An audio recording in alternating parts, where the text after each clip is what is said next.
Hey everyone, I'm Jay. I'm Sophia. I'm Joyce. And I'm Scott, and welcome to Witches Betwixt. So we took a little bit of an unintended hiatus break. A lot of things happened with all of us. We're gonna catch you up, bring you all up to speed on what the hell has been going on. So the goal for this episode is to the goal for this episode it's self-care and sort of our 2019 goals and intentions. So we're just going to start off with like a holiday recap and just explain what has been going on, and we'll get into it. So, Sophia, did you want to start, or Scott, Sure, did you want to start? I can start. Mine's not that intense. It'd Okay. probably be a good entry way. Launching So, point. yeah. My Christmas was my first Christmas out here in Toronto. I might have spent it alone, but my mother was kind enough to say, "Nah, fuck that. My daughter's not spending Christmas by herself." That's awesome. So Aw. she flew out and we spent the week together, which was really nice to catch up with her. I haven't seen her in like 2 freaking years almost. So there was a lot of catching up. I felt like I talked most of the time. Of course, she's a little quieter with me, but it is what it is. We got to make pierogies and hang out on Christmas, where I ended up getting an emergency root canal done on Christmas Day. I woke up in like excruciating pain. I couldn't get out of bed. I wanted to scream. I did scream into my pillow, and I almost wanted to punch the wall, but I would have punched right through the wall, knowing me. So I didn't, and I have a much better check on any anger like that than I used to. That's to say the least. So got an emergency root canal. I felt great after that, but the guy didn't actually complete the root canal. So I got to go in on Wednesday, spend literally $1,000 to get this shit fixed and actually done proper. And then he wants me to get like a gum line reduction so he can put a cap on it. And I'm like, nah, I'm not telling the dentist this, but like we're done after that root canal and filling is done. I can't afford more than $1,000 on like uninsured dentist bills. So Yeah, there's this myth that Canada and everything is free with healthcare. It's really not the case. Canada, it's like you. I'll segue into a few things about that. So like I got to get that root canal done, and I'm stressing about money because I got laid off at my job, which rightfully so is like slowing down, and that job's kind of not a good fit for me. It was breaking me down physically, emotionally, mentally. It was like enforcing bad drug use habits. And after I quit it, I took a little bit of time and actually went sober. Now, that's a bit of a mixed ball for me because I'm not always like 100% sober. I had like a few week break. I smoked like the past few nights a little bit. It's nowhere near what it's been before. But on a good note, this is actually the first time I've been recording an episode here where I've been completely sober under no intoxicants whatsoever. So, Wow. congrats to me. That's And awesome. yeah, but it takes a lot of work and like recognizing why I use in the first place, which is mainly a coping mechanism, but it also kind of ties into craft a little bit because I feel like when I'm a little bit stoned up, I'm a little bit better at what I do. And I think that's maybe just taking away the nervous edge of disbelieving in myself all the time, but you know, who's to say?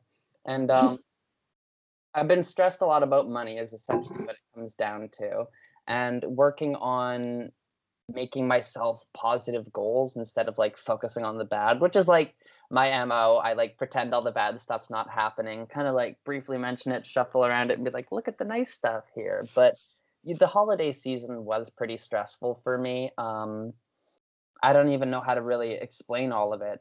I guess I feel like lonely a lot of the time because I have felt like I don't have a solid group of friends out here. I have one or two who are very good.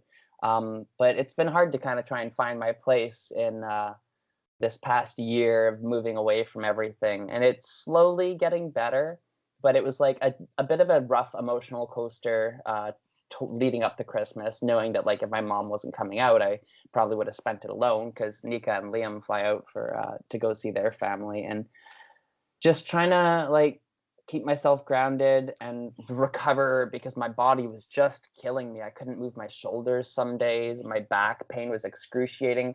I had like half a week where I couldn't actually move my right leg properly because anytime it would move in and out like that, my hip would just seize and get me like searing pain. Yeah, I sound like a lady already getting fucking hit. Sorry, But guys. It's okay. I'm coming through it though, and I'm doing better, and it's not so bad. In fact, I feel pretty damn good today. I cleaned up my room yesterday, put up all my witchcraft paintings I've been like putting off doing, and of course, being a Virgo, oh, my space is clean. Suddenly, my mental health is better. Funny how that works, but Is that where that comes from? you know what, I say that, but I think anybody who's got a certain amount of sign like Earth in their chart really appreciates a cleanly space, you know. Hi. Yeah, I do. Makes sense. But yeah, kind of like getting over trying to find a position in life and what I want to do with myself. And that's a big thing, especially when you're 29 and staring down the barrel of being 30 soon and not actually having a career and still going from minimum wage job to minimum wage job every 8 months. So we'll see how it goes, but I'm doing a little better right now, that's for sure. And that's pretty much all of my holiday recap. That's good. How about you, Scott? Oh What's it? man. So mine was, I mean, it wasn't okay. So believe it or not, the best part of my holiday was going back up to upstate New York to visit my father at his little cottage in the Hudson Valley with natural rivers and a large natural pond and deer and all sorts of. I saw for the first time ever uh, a woodpecker, but it was a rare one. It was like it has like a red head on it. It was absolutely beautiful. So all the nature and all of that, it was peaceful. It was actually the most peaceful part of my holiday. Watched Christmas movies, hot cocoa, with snow in a cottage. You know, Can't get pretty more perfect. Christmassy than that. Right. Yeah, it's like right out of a storybook. with like a fireplace and everything. So Little eggnog with Baileys. actually, there was eggnog involved. That's great.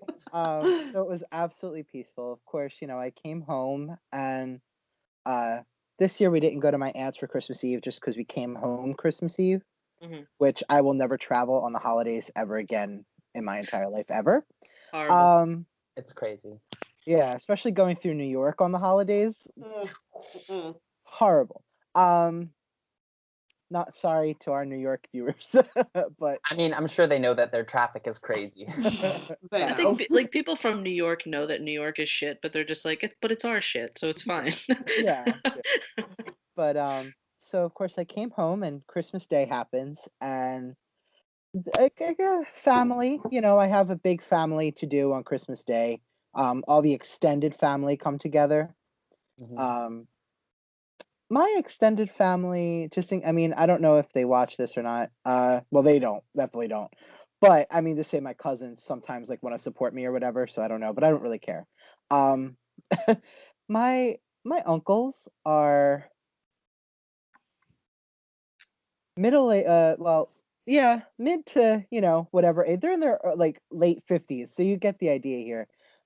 They're closed-minded and they're rude, and they always think that they have, they always think that their opinion is right and that younger people are wrong and blah blah. You all know how that is. Oh, of course. And so for starters, it started off with my cousin and her friend wanted me to give them a reading, which was fine.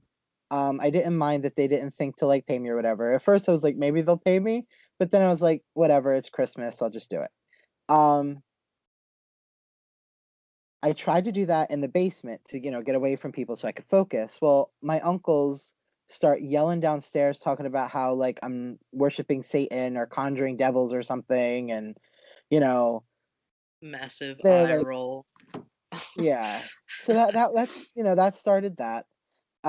They wouldn't let me continue what I was doing, so we all had to go up. Now, keeping in mind, I'm 27 years old. I really should have just been like, well, I'm an adult, so sit down, but I didn't because I didn't feel like, sometimes you just do things for family, you just kind of, to make it stop, you just appease. Well, after that, my weight became a topic of conversation for an entire table of people. About how I was way too big, and they were all giving me weight loss suggestions. Oh, right, because they're experts. Are they all skinny, or are they also like they all bigger? had chunk on them, I mean, like they're not maybe not as big as me, but they're not, you Yeah, know. but they're not exactly the picture of health either. Yeah. Yeah. So, and of course they were all like the older family members, you know. Oh Once yeah. again, they all know better than you. Mhm. And in this same conversation, my uncle says to me, "Well, you and your friend," and he points into the other room, meaning Darian, "should go to the gym together." Mm. Now, I want it duly noted that I did not necessarily get offended by this. I was annoyed, but I let it go. Just because like You were irked by it. yeah, just because I was like, really, he's been coming here for 3 years. Like, you see me kiss him, you see me hold his hand. Like, I Yeah. call him babe all the time. We're a Just little more than friends, just a little. yeah, and The you eternal know, gay struggle. right. Exactly. So it was one of those things that like it irked me. It was like really, you know, eye roll. But well, unfortunately, when you're a queer person in a queer relationship of any kind, you're kind of used to those like little, whether they're intentional or unintentional, like little jabs at your relationships. Mhm. So you're just kind of like, you probably didn't mean that, so whatever, you know.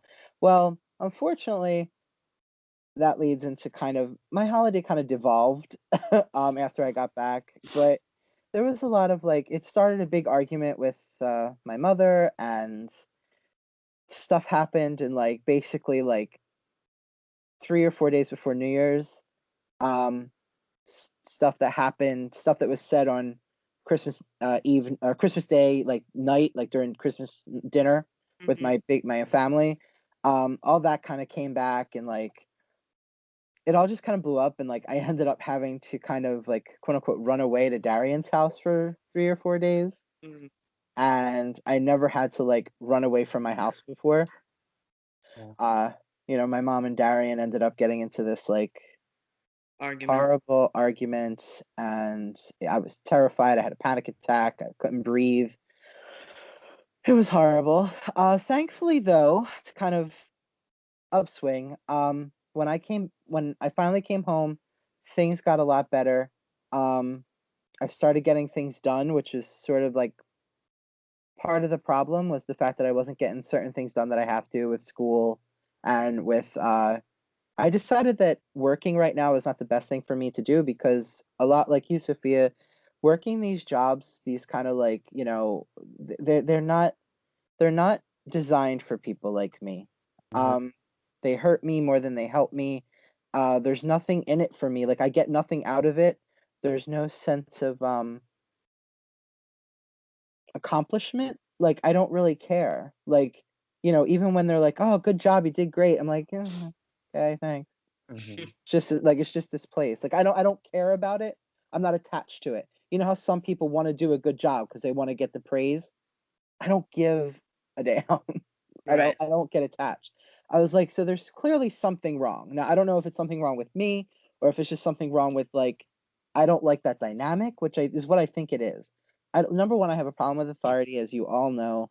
Mhm. Um, and I have other goals other than working retail. Mhm. So I decided that I want to sign up for temporary disability so I can go to school, still have money coming in from my mom, make money from my readings, and just focus on getting my life together because I mean, although I'm not, 29, I'm 27, but I'm still like cresting 30, it You're is over kind of 25. It's all downhill from there. right, exactly, exactly. So, before the big 3-0, I'd like to have something, a degree at least. Mhm. So I'm working towards that. My mom and Darian are better. They're back to normal. We all talked and kumbaya and everything situated itself out. Things are different, but not in a bad way.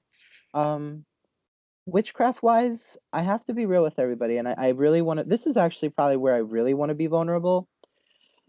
I feel, even right now in this moment, feel so disconnected from my own magic. I have not been able to.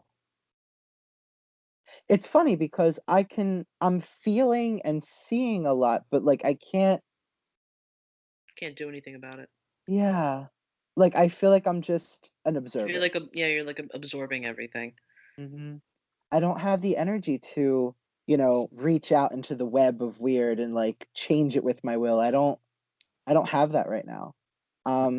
Even with my friends, like I have tons of friends trying to contact me right now, and I had to, like just last night I had to text them. I was like, guys, I'll get to that. I was like, I'm so sorry. I just don't have the social battery. I can't sit here and talk. Like it just isn't in me like that. Mm-hmm. Even this when I forgot that we were filming today. So when you guys texted me, I was like, but I was like, I could do this. And I mean, I'm here right now. I'm comfortable in bed. I'm kind of like using tools to kind of trick my own brain into kind of being like, okay, this isn't exhausting. This is just. And sometimes, I mean, sometimes the podcast, especially when we do episodes like this, it can be helpful because you're talking about the shit that's dragging you down.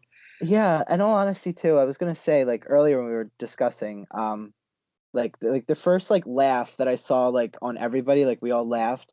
It felt good to see everyone else smile. It was kind of like I guess cathartic in some way to see like you guys doing better. So it helped me realize that like okay, I'm doing better too. Exactly. But yeah, my room is a mess. My space isn't clean.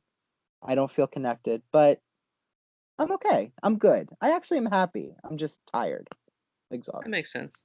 Yeah, that's real. So, how about you, Joyce? How was your holiday? I guess for once my holiday wasn't a shit show, which was a nice change of pace. I know, right? Amongst all the doom and gloom, mine wasn't horrible. I was actually off. The true Christmas miracle here. Yay! I was off. That's the true Christmas miracle right there, is that I didn't have to work. And Christmas Eve, I have a huge family. I didn't even actually get to see my whole family over the holidays because there's just too much of us. I'd need a teleporter to see my entire family for the holidays. So I limit it to my immediate family, which is my father and my stepmom and my brothers and my sister over in Jersey, and then my mother and her wife, my stepmom, and then my grandmother and my aunts and my uncles, which some people are like, that's still a lot of family, but I don't like, I'm like, that's just like the immediate, that's not aunts, uncles, cousins, like the whole extended family that lives across the state. Like that's just a small little portion. That's but a local portion. I'm Italian and Irish, so we breed like rabbits. This is true. Exactly. I am also Italian and Irish. Exactly. It's all over the place. I actually denied an invitation to my extended aunt's cousin's Christmas party because I was just like, I want to sit at home and just like enjoy the holidays and like breathe before going back to work. And I don't want to, that side of the family, it's funny, they're like the more, I guess you could say, liberals in their thinking, but they're not they're not the right kind of liberals. The things that the things that they stand behind and the things that like I stand behind are two totally different things. I guess yeah, it's weird. It's kind of like that 90s liberal where they're kind of like they're becoming progressive, but they don't have the. They're not there they yet. Go further than that. Yeah. Okay. Exactly. That's a perfect way of putting it, Scott. So I was expecting I was expecting trouble from my father and that side of the family, because that side of the family is all heavily like far right, Trump supporting Nazis, transphobes, homophobes. Yeah. And it went surprisingly smooth. I was like, I don't know how. Like my uncle, who will literally go on Facebook and like use transphobic slurs and friggin' just be a horrible person in general, was hugging me and like, oh my God, it's so great to see you, blah, blah, blah, blah, blah. Now, I guess obviously I should preface this. I am not out to any of my family. So they don't know, like they know I'm gay, like, but they don't know about the non-binary. So, but it was hunky-dory. It was great. I was sharing friggin' pistachio coquitos with my Nazi grandfather and my racist uncle. Like, it was fantastic, and we were all happy. It was like odd. It was like uncomfortably amazing. Like, yeah, let's drink. Woohoo! I'm uncomfortable just hearing that. Yeah, I know, it's like uncomfortable to hear. You're like, oh, okay. Congratulations. But you know what? That must have been. I know it exactly what that feeling must have been like, because the most relaxing part of my holiday was with my father. Of all you know what I mean? Of all people, you know, but it was the most peaceful. I mean, I also have to say, maybe for me, it was like a little bit of therapy, but I totally know what you're saying. Yeah, it was crazy. It was crazy. We had a fantastic time. The kids, my brothers and my sister, loved their presents. Probably the highlight of the night was the scathing look on my stepmother's face, because for those who don't know, my stepmother is not the hugest fan of Jay. But my brother and my sister decided, out of the own kindness of their heart, because they love him, to get him a Christmas present. And my stepmom was like, oh, there's a present for Jay too. And I was just like, oh, I wish I was there. it was magnifique. It was beautiful. My inner petty bitch is like, okay. It was beautiful. It was absolutely beautiful. So that went really smooth. And then I actually went to Jay's family, which that was an interesting experience, I guess you could say. Considering, like, I kind of feel like how Jay feels a little left out because he wasn't at my dad's. I was a little left out because I wasn't there for the first half of his family stuff, and it seems like they did a complete 180 once I showed up. It's amazing how things like that happen. So that was really, it was uneventful. His mother gave me a beautiful painting, which I still have to hang up, and that she did herself and framed in the whole 9 yards. And it was a great time.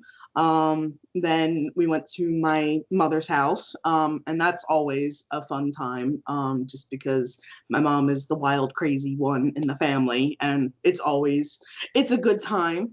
And chill though. It was just like a really chill time. It really was. We were sitting around. We watched what did we watch? What did Santa Claus? Santa Claus. We watched Santa Claus with Tim Allen, and Jay was like wasty face, which my parents loved.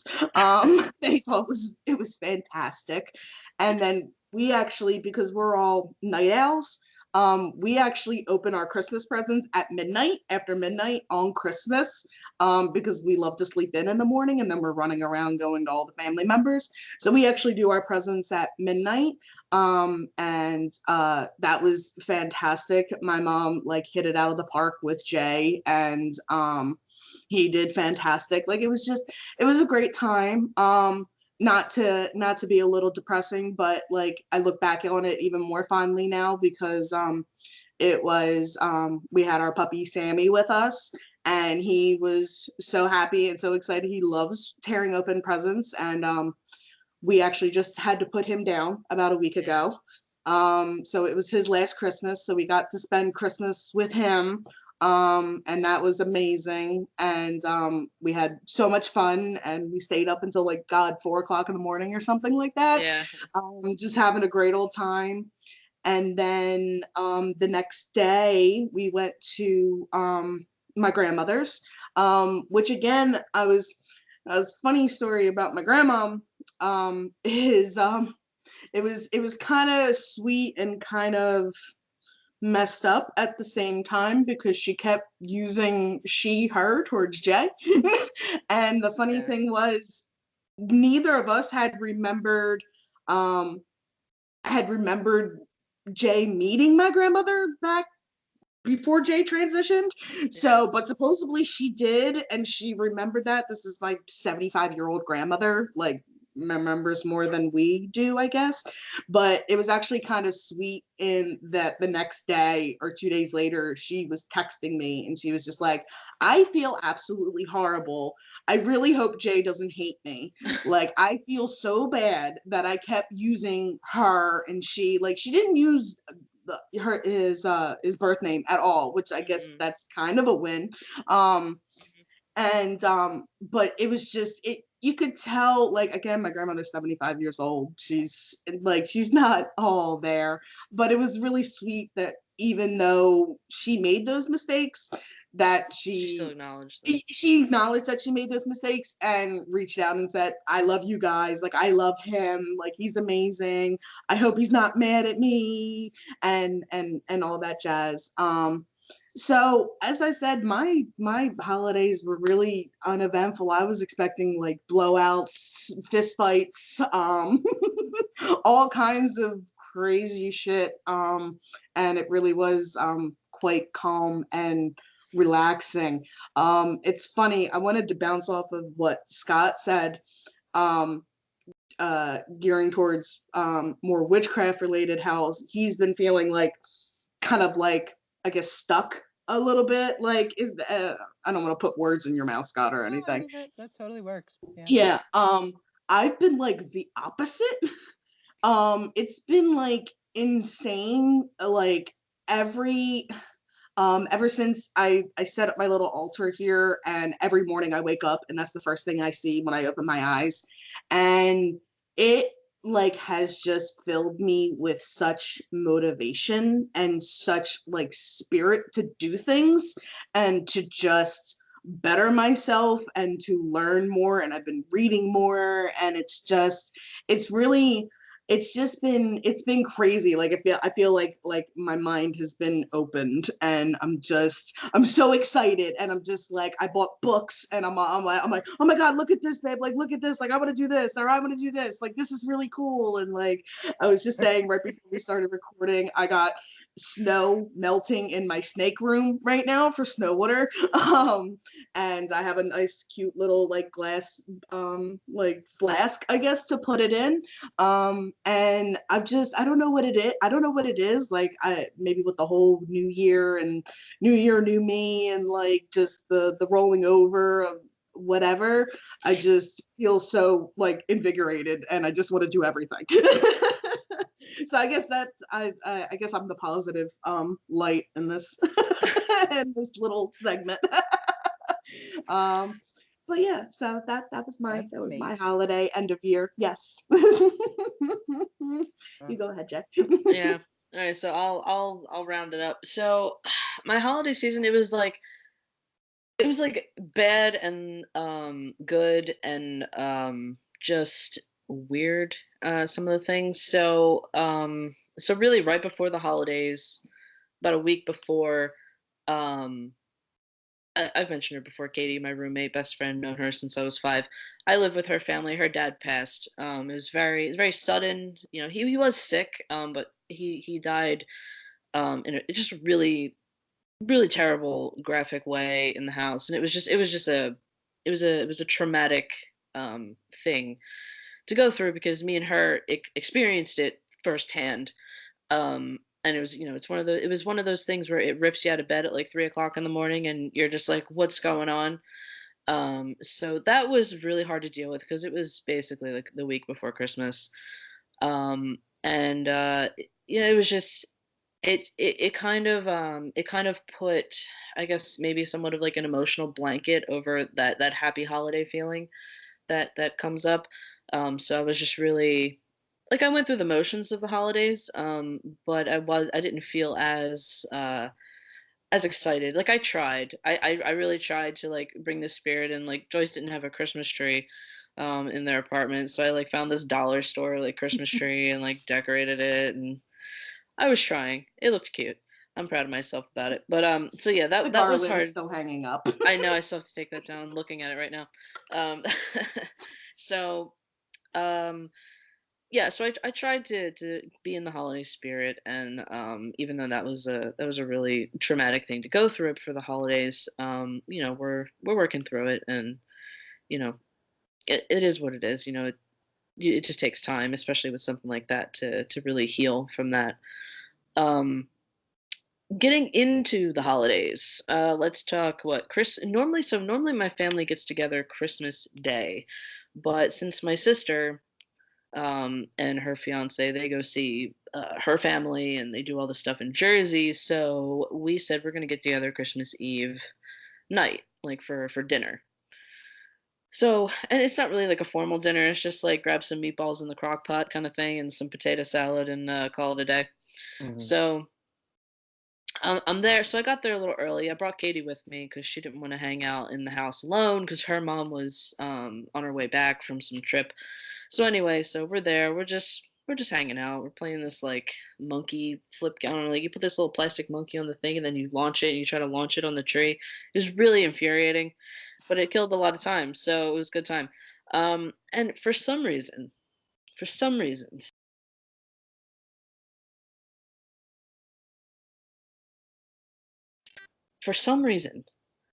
they so okay, let me back up a little bit here. Some trans people are very uncomfortable with sharing their birth name or their original name or whatever. I personally don't give a shit. So my birth name is Jennifer. I always went by Jen. And like I said, I was always like very like butch kind of lesbian whatever. So Jennifer was always odd for me anyway because it's very feminine sounding and it's like very valley girl and it never really fit me. So everyone just called me Jen. And then now since I started transitioning, I'm like, just call me Jay instead of Jen. Like it's not very difficult, you know, versus those two things. At least I thought so. But for some reason, since I've come out, my family has insisted on calling me Jennifer. And I don't know why. I'm like, why are we doing this?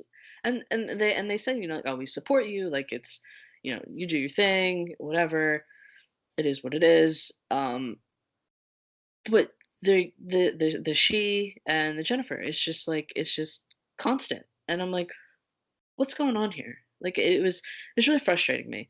So the whole time there, and then I ended up walking in the kitchen. This was before Joyce had gotten there, because Joyce was still at you were still at your dad's.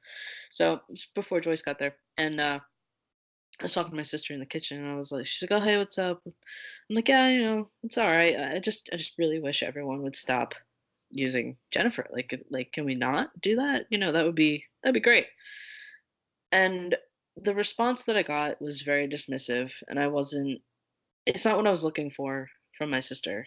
Um, I got the response I got was, "Well, it's hard," and I was like, "Okay, but it's not." You know what I mean? Like, it's not like it's hard, but it's not hard. I'm not asking you to take hormones once a week. I'm not asking you to go through the hoops of legally changing your name. I'm not asking you to eventually go under the knife and get some surgery that you feel like you need to feel right in your body. I'm not asking you to do any of that. I'm just asking you to use the fucking name that I want you to use. Thank you. Hmm. It's I really didn't honest. get, huh? Regardless of whether it's hard for them or not, it's really just something they should be doing. And Hmm. that's coming from a psych major. You know what I mean? Like, I get Exactly. it. It might be hard for you, but that's not an excuse. It's just an explanation. But you Right. should still be doing the right thing. You know what I mean? Good. Exactly. Exactly. So and you know, and my dad like he was sitting in the living room and I was in the dining room and he was like, "Oh, he goes, Jennifer, don't you think the tree looks smaller in this house or whatever?" And I purposely ignored him because I was like, "Okay, if I ignore him, maybe he'll get the hint and then he'll use the right name." He goes, "Jennifer, did you hear what I said?" And I was like, like it's just like Huh. and here's the thing, right? With my family, we don't talk about our feelings. We don't talk about things that bother us because that's just not how we're wired and that's not how it works. So that's just what it is. So I wasn't going to bring it up to my dad to his face like in the middle of everything. I wasn't going to do that because then that's just because the response I would have got is probably something like, "Oh, you're so fucking sensitive, get over it, we love you, blah blah blah," like it would have been dismissive, and that's the thing is just you can't say this makes me feel like shit and stop doing that, and they'll be like, "Oh, well, just get over it, whatever, we care, we're your family, we care." So I just chose not to because I didn't want to start a thing at Christmas. I'm like, I'm gonna behave. I'm not gonna start a thing at Christmas, whatever. So I'm texting Joyce, my fucking dad, blah, blah, blah. I was like going off. Meanwhile, I'm like, you need me to leave? I'll leave right now. I'll come right over. Like, let me Yeah. get ready. Like, It's I'll be fine. from Jersey to Philly in like 15 minutes flat. Like, I'll be there. Yeah, and I'm like, it just pissed me off. It just pissed me off. So whatever. So that was the thing. And Katie, because she's just fucking funny and petty, so she grabbed a green plastic cup and wrote Jennifer on it and started drinking from it. It just made me laugh. It cracked me up. And I saw the cup and I was just cracking up. And then Joyce got there. Joyce walks in the door and it's like a 180. It's my mom's using J and he, and my dad's using J and he, and I was floored. I was like, you motherfucker. Like, I was happy, obviously, but I was like, really, is it just a show? Is it just a show for this person that comes around? You know what I mean? Is that what this is? Um anyway, so that was a thing. And then my grandfather, who's 70 something years old, he comes in and he walks right up to me in the kitchen. And this was the good part. He goes, "Hey Jay, I remembered." And I was like, wow, like you get it. You can fucking use the name, you know what I mean? Like my 70 fucking year old grandfather who's like he hates everyone, you know what I mean? And he's like, "Hey Jay, I remembered." And I'm like, "Great."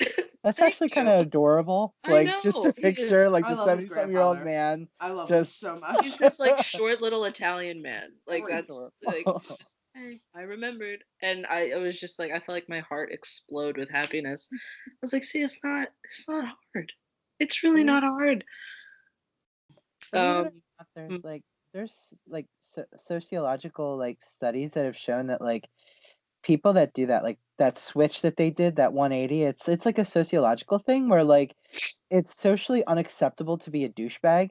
So like when people that disagree with you enter the room, they want to change so you see like so that way that person, you Joyce, would see them as a better person. so it is like putting on a show in a It way. It's is, kind and of like it's like yeah. it's just like it's sociologically ingrained. A lot of people do that. I'm just saying. Fun So fact. yeah, today I learned. But yeah, so that was the thing. So then really so my holiday was a little annoying but not the worst. But the funny thing is the fucking drama, very similar to Scott, happened after the holiday. So like a couple days after. So in my little bit of passive aggressiveness, whatever, I was feeling annoyed after the holidays of the misgendering and shit like that. So I took a picture, took a selfie, as I do on Instagram a lot. So take a selfie, and I said something like "misgender me harder, daddy," or like whatever. Yeah. Like, Yeah. well, I love that. some people didn't like it. Some people took offense. And so I got a message, and honestly, I don't really care. I really don't care. I'm just gonna fucking say it. So my sister's fiance messaged me on Instagram and was like, "That's not fair. They're trying and this and that and blah blah blah." And I'm like, I'm not gonna get into it with you because like you're cool and like I appreciate that like you are a cool person and she does try and use my name and stuff like that. And I'm like, if anyone should have messaged me, it should have been my sister, honestly. Yeah, that's honestly, yeah. Yeah. So anyway, so she messages me. She's like, this and that. I kind of just got it to a point where I was like, I appreciate you like saying what you got to say, but I just wish my family would either like support me fully or abandon me completely, but like don't do this 50-50 like half-hearted bullshit. You know what I No. mean? Either like commit or don't. Yeah. Yep. I Yeah. hate that. Yep. Exactly. So that's where I was with that. And then a couple days later, because I cross-post to Facebook and Instagram. My sister blew up my fucking post, and she just like typed this big long thing. I didn't save a screenshot for it. Maybe I should have, but it's kind of petty. But she basically just unloaded and saying like how can you let people talk down to your family, like, oh, what are we all just transphobic assholes, and You we're might be. just gross. Yeah, like, oh, we're all just gross cisgender, I think she's one of those people that thinks cisgender is like An a bad word, insult. An like an insult. insult. I think so. Like, what are we, just like cisgender, like scum or something like that? And instead of taking the bait, all I did was just kind of shut her down, and I was just like, look, um, I didn't mention the family in my post.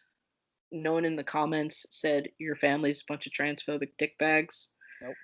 No one said that, and Scott can attest to this, and Joyce can attest to this, and Sophia. I don't know if you saw that status on Facebook. I don't know if you saw the drama, but no one said any of that. Everyone was like, dude, that sucks. Like, maybe they'll come around or whatever it was. And like, no one said that, And it turned into a thing. And then she ended up deleting the comment.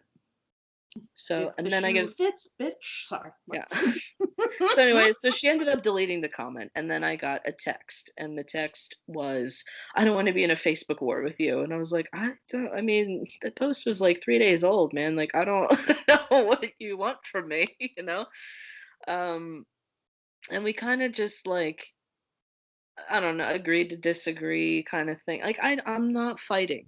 I'm not going to be that person. I'm not going to be like, well, I'm not going to throw a fit, because that's what they want. They want me to throw a fit and be like, you hate me because I'm trans. You don't like me because I'm trans. That's what they want. So that way they can throw it back at you and make you look like the problem. Exactly. Yeah.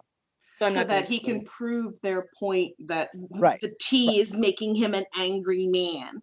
That's what they want. They want their point proven, and it's not gonna fucking happen. So can I point out something here? Mhm. First off, I'm way more fucking divisive than I think some of y'all might be, because like I can't even go to dinner with family who are racist or transphobic. I won't even speak to them. I will like treat them exactly how I see them. And I also call my immediate family on shit. Like when they misgender me, if they don't stop, I will literally say, fuck you, get up and walk out of the room. Like, I think that's probably why I don't get to see a lot of people on the holidays. But like, I don't know how y'all put up with that, or like drink with a Nazi grandpa. Like I couldn't be in the same room with someone like that if they were in my family without wanting to splash my drink in their face and tell them off, I think it's a lot of I call them, I don't know if it's even an actual thing. I could just call it like shutdown tactics. Like, if you're having a drink with your grandfather and he starts spouting some racist bullshit, you just be like, hey, it's Christmas. We don't have to do that. I don't even want to do that. I don't even want to give And them it usually the does space. shut them down, though. Yeah, I mean, I just personally can't give people like that space in my life, and I just start cutting them right out, and I say, if that's how you're gonna be, we are not doing this. You are not my family. I fucking revoke that, and I will be in their fucking face about it, because I did do that. I did do that after the election, though. Like, everyone that was like, Trump, I was like, bye, like on Facebook. When it comes, sorry, Scott. No, go ahead, you. When it comes to me personally, trust me, as I said, I can't. It's weird because I guess and I'm sure Scott, you can attest to this, it's the Italian and Irish upbringing. Mostly Italian for me, but yeah. And mostly Italian, yeah. You are basically, I don't want to say brainwashed, because that's kind of strong of a word, but you're basically beaten into submission that if you don't respect your elders, then you're the scum of the earth. And basically, while I don't respect them because of their views, and I know, and that's why I'm not out to my family. I know I can't come out to my family because A, they wouldn't fucking understand to begin with, and B, they probably write me out. And yeah, I guess you can like cut people off, and I have done that with certain family members that specifically used gay slurs towards either me or my mother, and I have cut family members out of my life. It's just like, I don't know what it is. I guess it's just how I was raised, is that I've just learned to, like how Jay was saying, shut down tactics. Like, they can go on and on and on about their racist rants or their transphobic rants or whatever, and I kind of just take that in, and I'm like, So I just can't. and just move on. I just can't. I totally some know people where can't. I know where you're coming from, Joyce. Like when you're in like old school Italian families, like mine and Joyce's, you're expected to follow the herd. In Italian American custom, although in Italy too, from what I understand, I have a lot of friends from Italy, but it's all about family. Like, you know, no one loves you more than family. Your spouse will never love you more than family. Are you choosing them over me? Like, I went through that with the whole argument with my mom thing. When you don't follow what they say, I mean, they do that thing where it's like they'll shut you down with, "Oh, you know, we love you," or the times where I have stood up, like I used to fight like tooth and nail over the whole pipeline when they were trying to take away the Native American land and the pipeline and stuff like that. And my uncle came at me once, and he shut me down. I mean, he was like, you know, he was like, "You're acting like, you know, you're 50% Native American." He was like, "You know, your grandmother was, you know, like you don't have any of it," which he's right. I don't, but my grandmother was Native American, which means that like you know, it's important to me, you know, like that's her ancestral land, you know, like you can't just go taking things away from Native people. And like even with stuff, and I'm just using that as an example because like they gang up on me, like if I have tried to talk about liberal things, like all of a sudden all of my uncles want to yell at me. And like my cousin Jess, like even she had to be like, "Yo, can you like stop?" Not me, she was like yelling at them because like they like my uncles, as the other side does, they like to raise their voice, and they think the louder you are, the more right you are. Yeah. The thing is too is that I've always my entire life have been very quiet when I'm around my family. I love my family, even the ones who are liberal. But I've even been quiet around them as well. They've always, I mean, they swear I'm not the black sheep, but they kind of treat me that way anyway. Even though they would never admit it, but which is fine. But the times where I have opened my mouth, they always want to disagree with me. So it's kind of like, well, then I'm just not going to talk, you know? And they like take offense to that. Apparently, I've heard like people are like, well, you never want, you know, my mom always is like, you never want to talk to them. She's like, you don't even like your family. And I was like, I don't not like my family. I was like, I just don't like things that they say, things that they believe in. I just don't open my mouth anymore. I used to try with different things, but it just doesn't get you anywhere. Because like I said, you're not following the herd. You're not doing You're shouting into the void. And you're never going to change their thought process. And I know there's the adage to that you're never going to change their mind, but you should still raise your voice so that the younger generation, the people that are listening to you, learn not what is right and what is wrong, but that they don't need to be ashamed. Yeah. I do that like with I've had this conversation with Jay, with my brother and my sister. Yeah. Like I am terrified if they come out, if they so realize that they are queer in some way themselves, because my father and my stepmother are the most ignorant people when it comes to that. But I make sure that they know that no matter what they hear their family say or what I say, that they can either come to me or they can get the side of the opinion from my uncle or my grandfather or my dad, and then they can come to me and hear my side, and they can make their own decisions. Because even though my brother and my sister are young, they're only 13 and 10, they are smart and they realize like they can make their own opinions about things. But it really it does. I wish it was as just easy as like writing off the family and just like not dealing with them, because yeah, it would create a lot less stress. And But it because you just doesn't also always have, work that way. yeah, I mean, you also have this too. Like, suppose for some reason, Joyce, you got into you're like, I don't like this aunt, whatever her fucking name is, and then your mom will be like, can you just be nice, please, so I can stop getting fucking shit about it? And that's how it is with families like that. Yeah. It's just like, well, Same. now this person's You harassing do me, it and for they your can't mom. get. Yep. Yep. You end up doing, Exactly. okay, I'll be nice. It's Hmm. it's But frustrating. I completely agree, and Sophia, I do the same thing with my family. It's the kids, my younger cousins. Mhm. Like my cousin Cody, like he's a great guy. He's really smart. He's an MA right now, but he's going to become a nurse. He's in nursing school, and in high school, I remember I caught him. He was in that generation where like gay. Oh, that's gay. That's gay. That's gay. That was like a big thing for his generation, and I would check him on it politely, of course. I'd be like, "Yo, I was like, we don't have, you don't have to do that. You could say other things. Try to find new words." So like, Oh my he god, that stopped saying reminds that. me.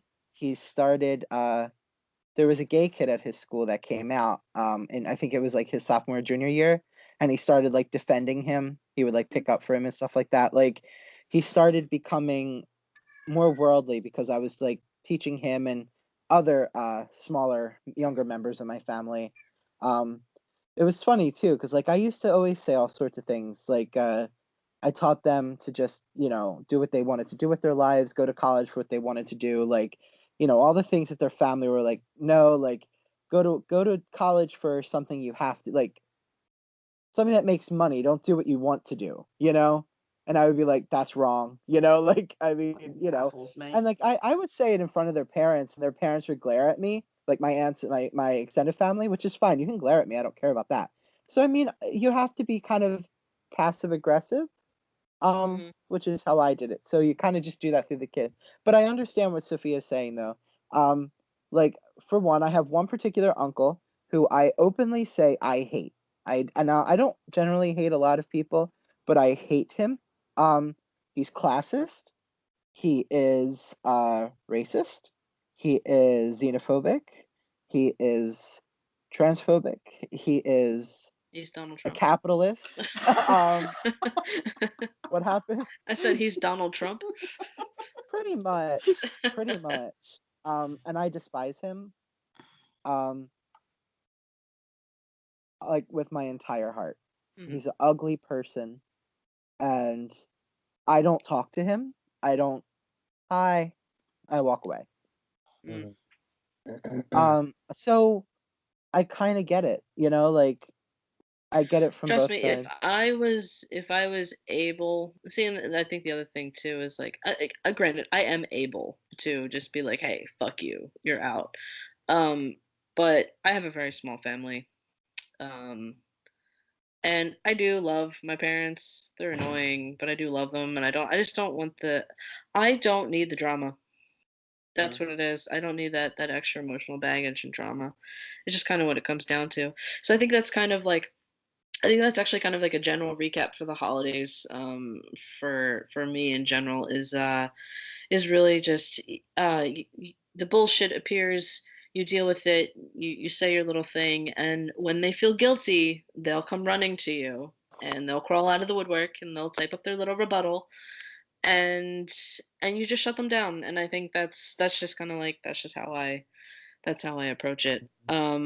So, which kind of can bring us into the discussion of self-care tactics. So, how have we all recovered from the bad shit from the holidays, and how are we working toward getting better for 2019? Can I I go? can start. Oh, okay. Sophia, go ahead. So I didn't mention it, but I ended up getting into a physical confrontation with two Nazis on New Year's Eve. I was at a dance party out on Church Street in Toronto, and two white supremacists got thrown out, and I was literally standing right next to them talking to somebody I just met when they landed at my feet to like my left side, and they got up to like go attack the person who was working the door. So like I stepped in the way and put up myself as like a human shield, and I was like, no, and I actually used a little bit of magic to like suppress their energy so they weren't like able. I literally overpowered two people with one arm on each person while I was like physically hurting, so that was rather impressive. But I kind of had to hole up in my room since then because they took pictures of me at the end, and they started going on to multiple social networks and trying to threaten legal action against like the person who worked the door. So I kind of had to like hide in my room. I wouldn't call that self-care per se, but I just give myself time. I don't have a lot of holiday fallout because, as I said, I am divisive, and I will absolutely cut a motherfucker out of my life if they're not like a positive benefit to actually having around. So I don't have any of those issues anymore, so much as I just deal with my crushing loneliness. So I just make sure to reach out more. I've been like talking to people who I had hung out with this past year, tried to open up about it a little bit on Facebook, which had mostly positive results. And I've been working on like seeing people who are good for me to be around, and more than just like using drugs to cope or like having a nice bath, self-care trademark in fucking quotations. I've been working on building a life that I don't have to run away from. And that's the greatest act of self-care that I can do, is making it so that I don't have all this emotional fallout that I'm always trying to like reconcile and make okay and smooth over. It's been so much healthier for me to cut all those toxic cords, remove the shitty people from my life, tell them to their face, no, I think you are a terrible person to be around and I can't have you in my life. And it's been tough, but it's a lot easier than the past years where I would constantly be upset about my father not talking to me when he came out to Vancouver, for example, or my knowledge that I'm never going to have any of my family members able to come out and visit me aside from my mom. My dad just won't. My brother's getting married this year. Yay, I'll be the last one in the family. And my sister's has another kid on the way. So there's no way any of them will ever be able to like actually come out and see me. And I have to accept the fact that like they're not really in my life anymore. So I'm just like making 2019, my goals for it and my self-care, about finding people that bring value and positivity into my life. Now, not everybody has to be an explicitly positive person all the time. Like my roommate's going through some shit, and like I totally understand and I'm there for him. That's not what that's about. It's a matter of like how people treat me or what it's like to interact with them. Like those people that you hang out with and they don't give you a minute to even talk about your stuff because they're just constantly going on about everything that they have to say.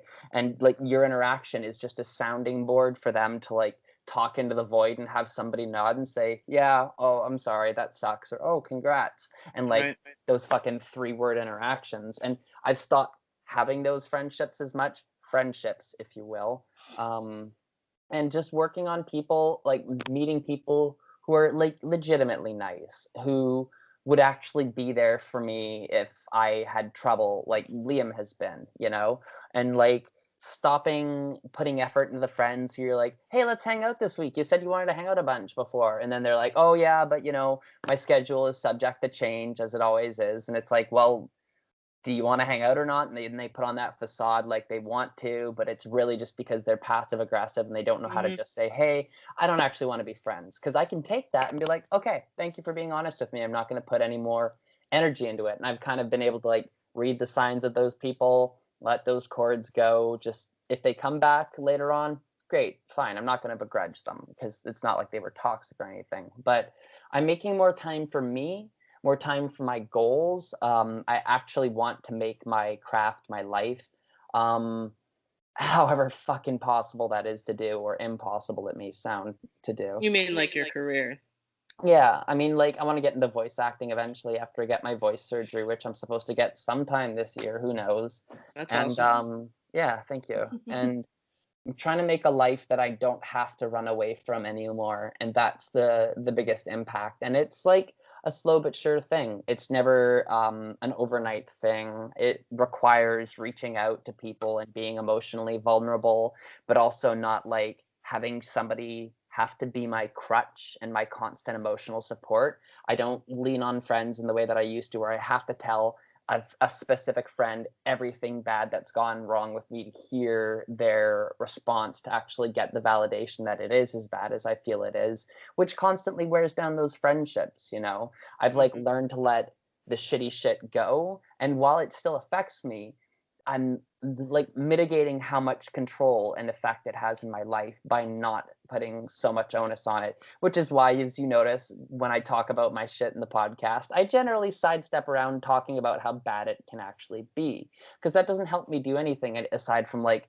feel depressed about my life, and I can't be that way anymore. You know, this is my 4th year of being out. I'm already at 4 years, and I can't live like that anymore. I spent like 3.5 years doing it, and this past year, although it's been tough, has been probably one of the most positive ones in my life. So looking forward from that, I have a lot of growth to do. And I think focusing on that is what always keeps me going ahead, and remembering that, you know, my life is limited. I only have so much time here, and I want to make something that really speaks to me and makes me happy, that I spent my life doing that, not living for somebody else, but living for my dreams and what I am actually here to do with my life, you know? Absolutely. Yes. Yes. Those are great. Bravo. What about you, Scott? What's your I really have you done any self-care since the holidays? Have you done anything in particular, or are you just kind of just recollecting? Well, here's the thing. Obviously I still go to therapy every Friday from 2 to 2:45, 3 o'clock. So that kind of is like a big one. Therapy is amazing. But I also I was talking about this in therapy too. I almost have this unhealthy thing that I do where I'm really into escapism, but I'm too into escapism. Yeah, like when you start with your D&D stuff. Yeah. Anything to get me out of reality. Yeah. To just pull me out of that so I don't have to cope. But the problem is that I don't have a healthy relationship with it. I will obsess so that way I don't have to deal with that. Although I'm happy while I'm obsessing, but the problem is that it's not helping what's actually right there. So the therapy is the better part. The escapism is the not so better part. If someone were to have a healthy relationship with escapism, then sure. I don't. Escapism could be good if it's a healthy relationship. I don't have a healthy relationship with it. However, I do have certain things I am trying to do as far as therapy goes. One of those things is my accountability, as far as being accountable for making sure I'm using the tools that I receive in therapy. I think I rely too much like on wanting to be like, oh, Scott, like reminded of the tools, like, but I have to be accountable for my own self.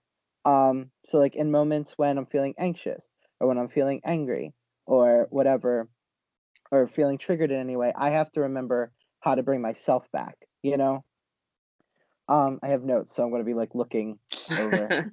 That's good. I want to be more organized and stay that way. Although this is in part me realizing like just because I am in a long-term relationship, unfortunately my partner is very disorganized and I can easily get disorganized. See, me and him, like we enable each other in a lot of ways with certain negative things, and when he's much more just unorganized than I am, I can organize better and longer than he can. But the problem is that he stays here and all of a sudden, like, I'll clean, I'll make my room spotless. He comes for a long period of time and all of a sudden trash everywhere, and then I don't have the energy to clean it. You know what's funny? It's funny just because I do know Darian personally, and I'm sitting here laughing because you would think that it's you who's more unorganized. You would think, because of the way that he is. I remember this when he was putting one of your books back on the shelf, and you're like, "Here, put this back on the shelf," and he was like, "Well, where does this go?"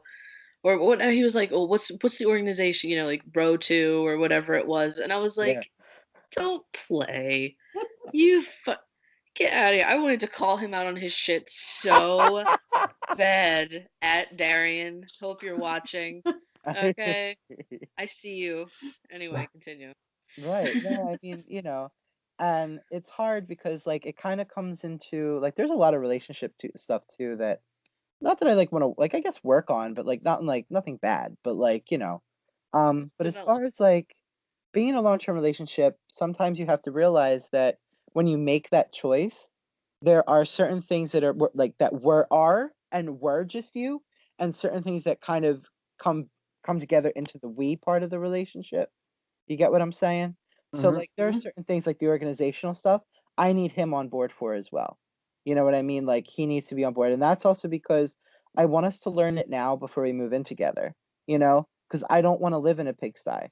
Um, I don't want a bachelor pad, especially not one of those like dirty ones, Typical, Um, typical guy house, quote unquote.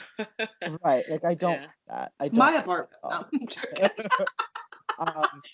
I want like to look like a very clean witch's hovel. If I have my way, there's gonna be like dried herb bundles hanging from my ceilings and But shit. organized. Yes, but very organized. You know, but so I want to be organized. I want to do more magic. More magic. I want to do magic that I've never done before.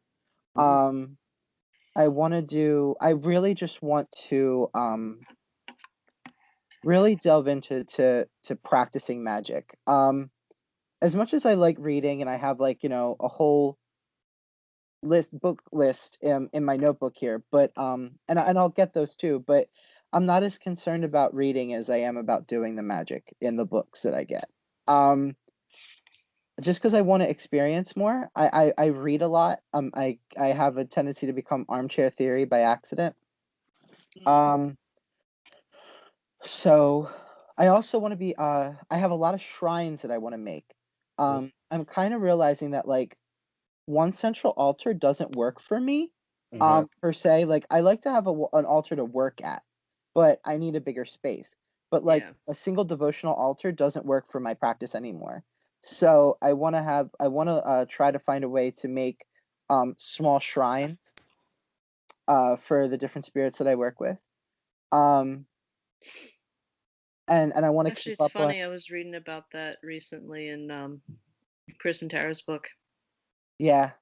hmm They have multiple altars for different things Mhm. within their working space. Thought that was cool. Yeah, they do. It was so funny because Sarah, um, the my friend who passed away, hmm um, she used to always joke because I used to have, I guess, multiple altars. They weren't really kept well, but um, it was the intention. hmm And she always used to be like, "You remind me of other friends of mine with all these altars." She didn't like them any. She didn't like a lot of altars. Um, but anyway, what else here? Oh, I want to get out more. I also like to stay inside. That's part of my escapism. I stay inside in my room and I do my own thing.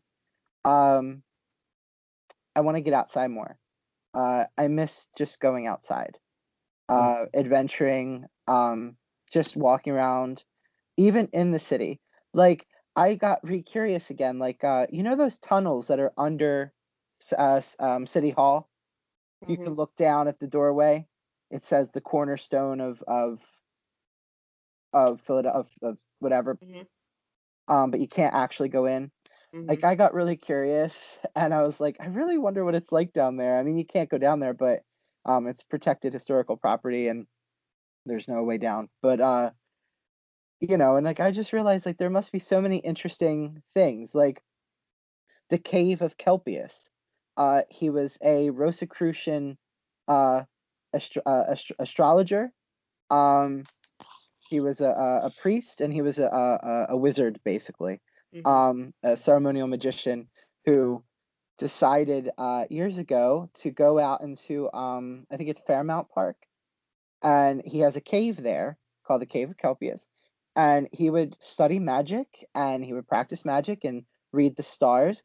He was part of an organization or a sect of Rosicrucianism that believed that the end of days was coming, way back when. Obviously it didn't, but I mean, he's still a part of the Pennsylvania is steeped in magical lore. I would love to see more of that. And it's not like that's far away, people leave all sorts of offerings there. They have like little altars sometimes set up in front of this little cave. Like there's tons of interesting things that I want to see. So I want to get out more. Come down to Delaware. There's all kinds of cool stuff down here. There's a lot of stuff there. There is a lot of stuff in Delaware. So yeah. So that's kind of, I guess, really just like honestly, it all really comes down to accountability. I want to be able to like hold myself accountable, because like I can have all the intentions and the goals, but the thing is, like, just like in magic, there's always that missing thing. People always try to say magic is all about intention, and it's not. It's about willpower and intention. Like I said it before, you can intend to come home from a long day of work to do laundry, but then you come home and you're like, fuck it, I'll do it tomorrow.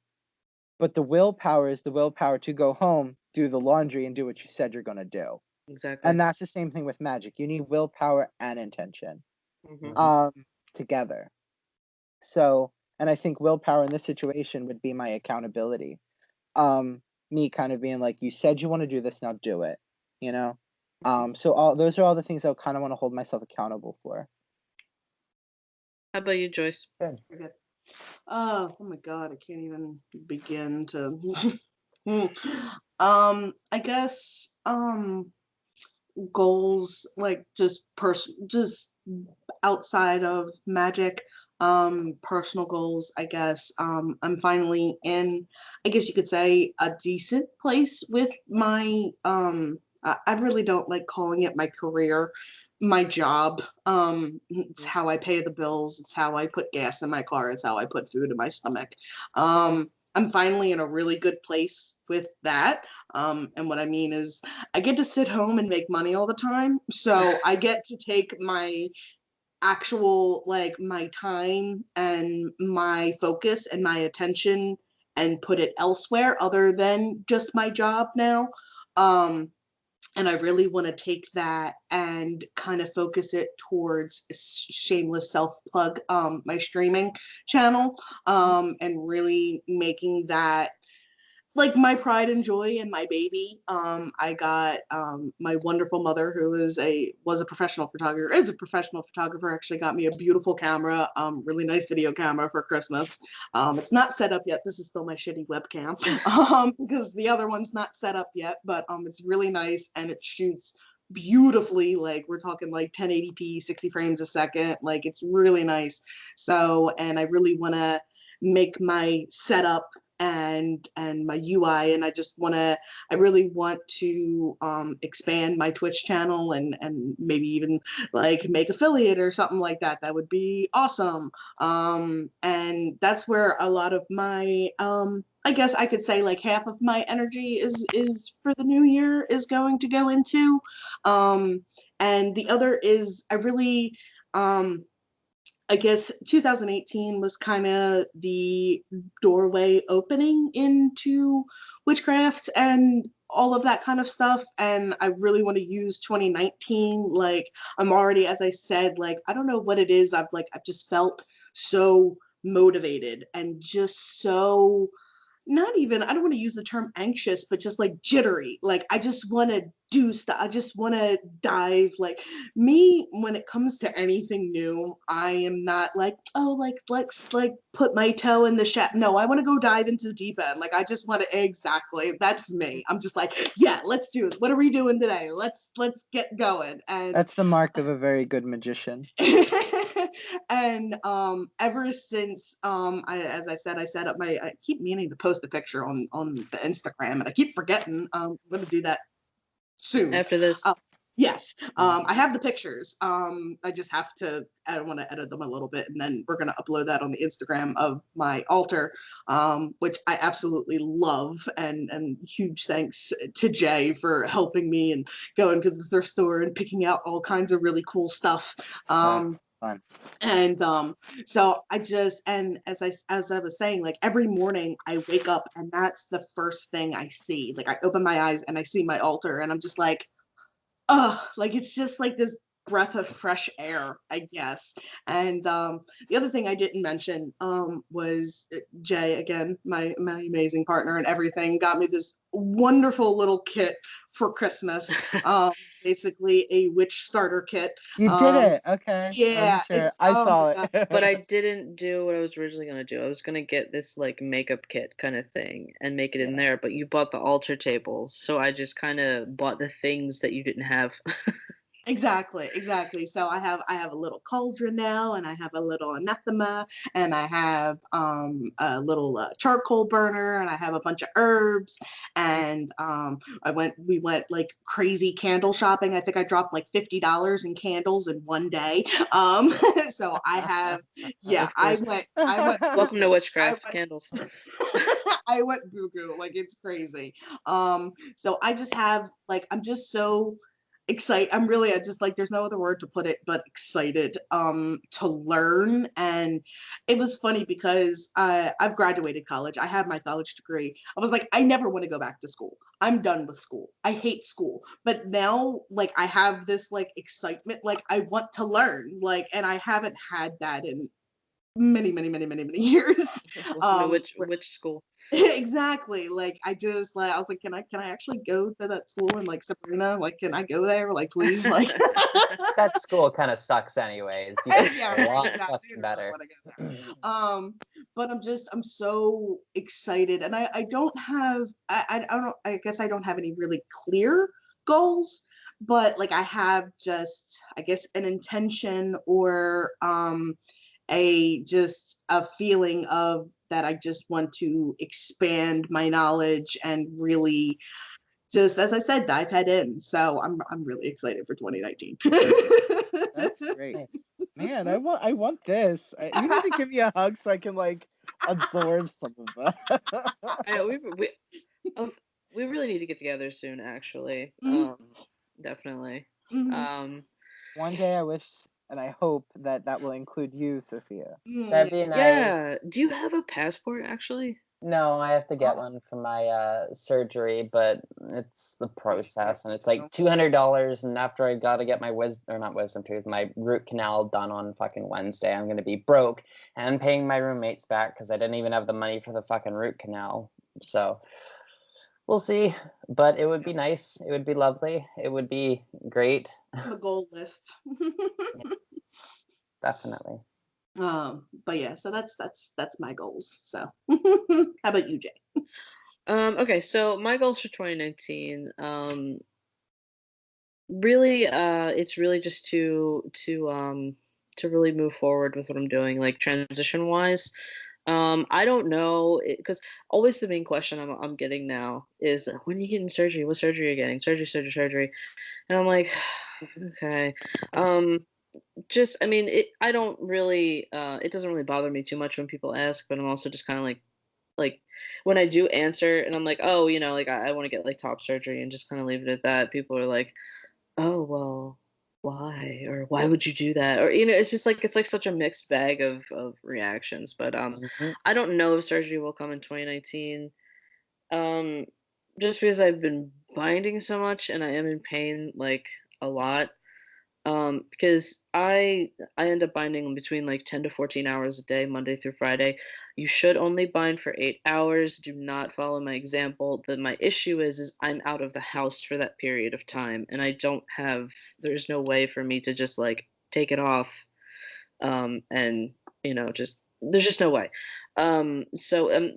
So that has kind of been really making me think about surgery and things like that. But in terms of 2019 goals, I have like a couple like kind of like housekeeping type things. I need to get my fucking driver's license already. Jesus Christ. So I'm gonna do that. I have like until my birthday basically to do that. So I'm gonna get my driver's license. Definitely need that, and get my name legally changed. I already That's talked to someone at the Mazzoni Center, so I got that rolling. I got the paperwork. I got all kinds of stuff going on with them. So I'm gonna get my name legally changed, and maybe start at least having some consultations with surgeons because I want to be very picky. Yes. I don't want to just settle for the first thing that I come by. I want to see pictures. I want to see results. I want your whole fucking portfolio. Mhm. And I think I'm allowed to be picky. You know what I Yep. mean? It's my It's your body. body. Yeah, Your body. I'm Yep. allowed to be picky. So yeah, I want to do that. So that's just kind of like personal housekeeping things. On the flip side, I want to find something that is more career focused. I fucking hate the place I'm working now. The guy's trying to fire me for being trans. Well, Whatever. curse his ass. That's a topic for another day. I'll just put it this way that I need to get out to a cemetery so I can make goofer dust, and that's kind of like where I'm at with this guy. So take that information as you will. Maybe we'll do an Um, episode on cursing and blasting magic one of these days. you know what, we could do English. that. Yeah, that sounds really fucking great. And what did you say about goofer dust, guy? I can't remember how you Oh, phrased it. Like a pinch will. this is actually Christopher Penzek's quote. It Is is it? not Yeah. mine. But a pinch will put him on the ground. A bottle of it will put him in it. Exactly. I love it. I wouldn't mind a case for this guy. So that's kind of how I feel. Um uh so I need to sever that tie. That tie in 2019 has to and will be severed. However way that goes. I need to make more money. I need to just have a livable wage. So I'm not really sure exactly um, how that will happen, but it will happen, Mhm. and I will make sure it happens. And the other thing I'm doing in 2019 is I am going to start really practicing what I preach because I say this all the time. You know, I put out the mundane work for what I want, but I don't always follow it up with the magic. And sometimes people are opposite. They put in the magic work for what they want, but they don't follow it up with the mundane work. You know, like I want a better job, so yeah, I fill out the applications, but I don't seal the deal with a spell. And I need to start doing that. So that is my goal with 2019 is everything that I do, I'm going to follow it up with my own craft because I think that is what has been backfiring on me this whole time is that I'm not following up. I don't know if that's just if it's like I think part of it is kind of like an anxiety thing because I get like really anxious. I'm like I have a lot of self doubts about my own magic and I don't know why. So I don't know if that's just like a like sort of like a mental health kind of thing. I don't know. Um, but that's one of my goals for 2019 is to be my own backup system magically for what I'm trying to achieve. And the ultimate goal really is to refocus my attention to Witches Betwixt. Witches Betwixt kind of started as a hobby, off the cuff kind of thing with me and Scott.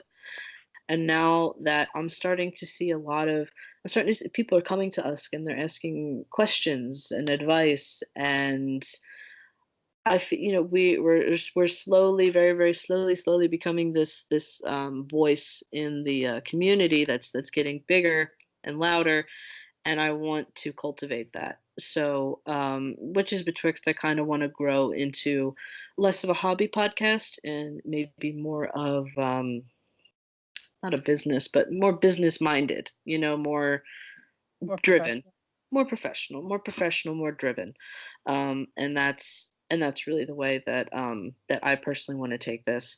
We're of course we're all in the Witches Betwixt crew here. It's just that I do a lot of the brain work behind the scenes. So I don't know. Sometimes I feel like I'm a little bit of the driving force. So I don't know, whatever. So yeah, I mean that's just kind of I really want to take Witches Betwixt to I want to level up in 2019. I want it to be less of a hobby thing and more of a voice in the witchcraft community. Because in 2019, I'm going to be taking over for Philadelphia Pagan Pride Day. That's official. Mhm. And the president. Yay. So with that, I think I can kind of use my position there to really promote this podcast and really get it off the ground and I mean it's off the ground, but really like have it take off running. So that's my goals. It's like a lot of goals, but they're not out of line to achieve. No, they're all kind of like. I'm not saying I want 1 million subscribers to this podcast. That's not what I'm saying. But like, if we could break like a couple hundred, that would be really cool. That would be really, really cool. Like 100 to 200. That would be awesome. I think we're maybe at like 50 something right now or something like that. I haven't checked. But yeah, so that's my goals with that. And I think, I mean, this podcast is like almost an hour and a half. But I'm glad to be back podcasting. Me too. I missed it. We've all been dealing with our own special brand of bullshit. It's getting really dark in this room. I just realized. Mine too. I know. I'm like a floating head. So we'll probably wrap this up soon. So yeah, we're on all the social medias that we're actually going to start posting on more because we're back. We are on Instagram, Twitter, Facebook, all of those good things, and Reddit. Patreon content and Reddit. I'm so sorry. I was sure fucking Reddit. We're on Reddit. Yeah, we are on Reddit. And yeah, so really my goal is to take Witches Betwixt to the next level and really just really have this take off. And yeah, and I just hope that, you know, everyone is here and is going to enjoy it, you know, the way that we want to go. Patreon will be our main focus this year. Is kind of where we're going to focus a lot of content is on Patreon. So that way the podcast can go from being a hobby that costs money to a self-sustaining project is the goal. So yeah. I think we can kind of close that out here. Does anyone have any like last kind of comments? Anything they want to share? Anything like that? I did, but I'm forgetting it. Oh. I was going to say, I think Sophia wanted to say something. I guess I just want to take this opportunity, I guess, to thank the people that do tune in, and that do support us, and thank you for your patience during this time. And I'm sure holidays are crazy for everyone, and I just want to thank you guys, for sticking around and supporting and keep an eye out for all the awesome things 2019 is going to bring. Absolutely. Yeah. All right. So for now, we will see you later. Bye. Bye, guys. Hello, everyone. Scott here. I've been reading tarot for over 10 years. I am an intuitive reader, and through my readings, I try to give guidance to aid my clients in navigating their lives. To schedule a reading with me, you can find me on Facebook at WytchWyse, Seer, and Witch. You can also find me over on Instagram and Tumblr with the handle WytchWyse, spelled WYTCHWYSE. You can find links to all of my social media in the show notes. I hope to hear from you.